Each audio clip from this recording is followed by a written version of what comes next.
And I'm gonna answer it. People have been asking, where's Timothy Bradley? And I'll tell you what Timothy Bradley is. Timothy Bradley is home fat. And you would have thought after Manny Pacquiao cleansed him of his sins in April of 2014 that he would have tried to live a better life. But no, the gluttonous fool is out there. I mean, if you see him, he got like the 5'6" Triple H build, but fat. Long story short, I'm T-Street Controversy. This is T-Street Controversy Live. So, Timothy Bradley is supposed to be coming back December the 6th or December the 13th, you know.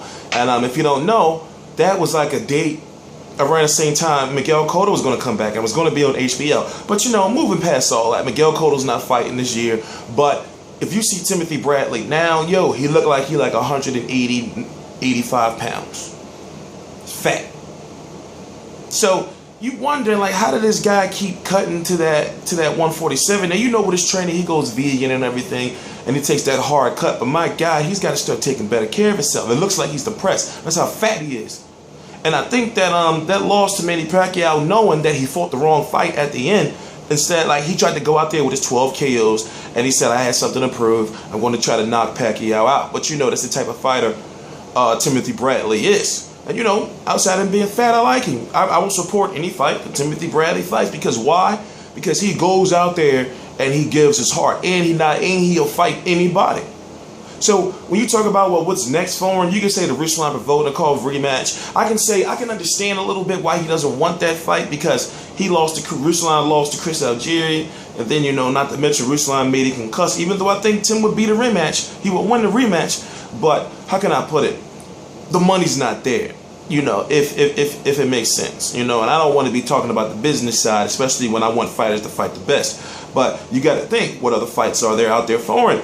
You got, let's see, we got to talk about the top ranked carousel. So he's already fought Pacquiao and Marquez, the two at the top. You got Brandon Rios, you got Mike Alvarado, and then you got,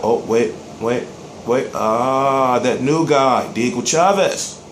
So you can throw Diego Chaves and Timothy Bradley. It'll be a good comeback fight for Timothy Bradley, and it'll be fan friendly. Outside of maybe Diego Chaves may do a little bit too holding, but he was facing a pressure fighter in Brandon Rios, which is why they were tying up a lot. To whereas the Timothy Bradley, they can box and we can see who's better. Now, the way I look at it is this: there was rumors, you know, that actually it wasn't rumors.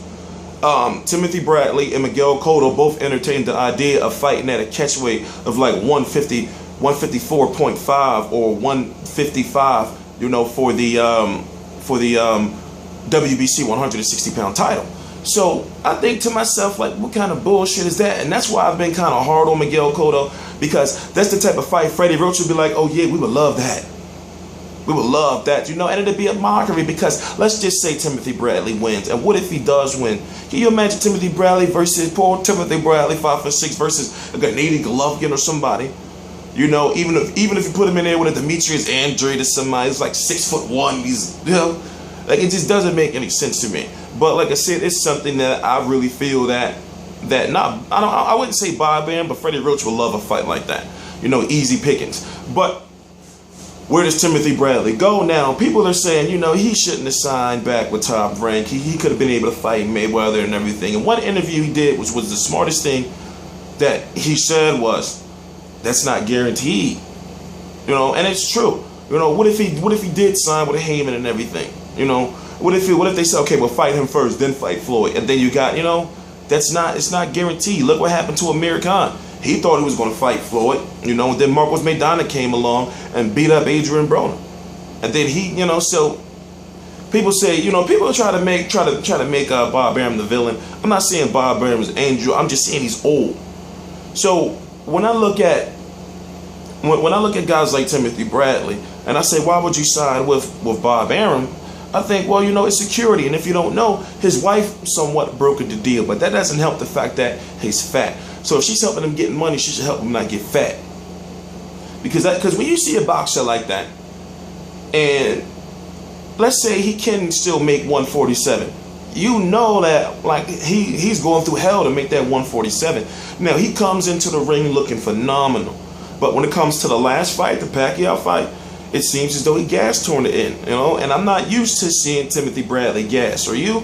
We used to seeing him maybe take some tough shots, but not getting gassed. But let's look at his resume, because people for some reason still don't give Timothy Bradley credit.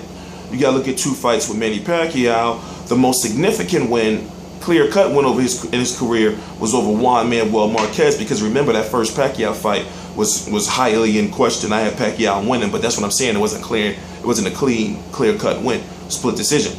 So then you got Devin Alexander, which was a nasty ass fight, but still he got that win. Even Miguel Vasquez, who Mickey Bay just fought. Basically, Miguel Vasquez got signed by Al Haymon just to get robbed. That's the way I'm looking at it. I'm just saying. And then you got who? You got Kendall Holt, you got Nate Campbell, you got Lamont Peterson. I'm missing somebody. Lamont Peterson, Joey Cassiamora, but he was hot. And for real, he was hot. He failed the post-fight drug test. So who am I missing? I don't know. Anyway, if you don't know, I'm T Street Controversy. This is T Street Controversy Live. How it works is, what I'll do is, okay, all right, this is how it works. I was watching Pacquiao versus Bradley 1, and I was like, you know what? When last time I did a Bradley video, let me go up here real quick, and don't just do a video. And that's how it works. I do my videos live, uncut, unedited.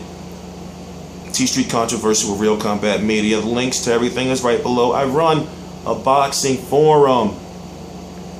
You gotta send a friend request. You'll see the Real Combat Media below, link below. Then you'll see right below that, you'll see the T Street Controversy. Facebook, but everything is private. There is literally hundreds of current, former world champions, promoters, managers, trainers, and such. It's official. It's official. T Street Controversy Live.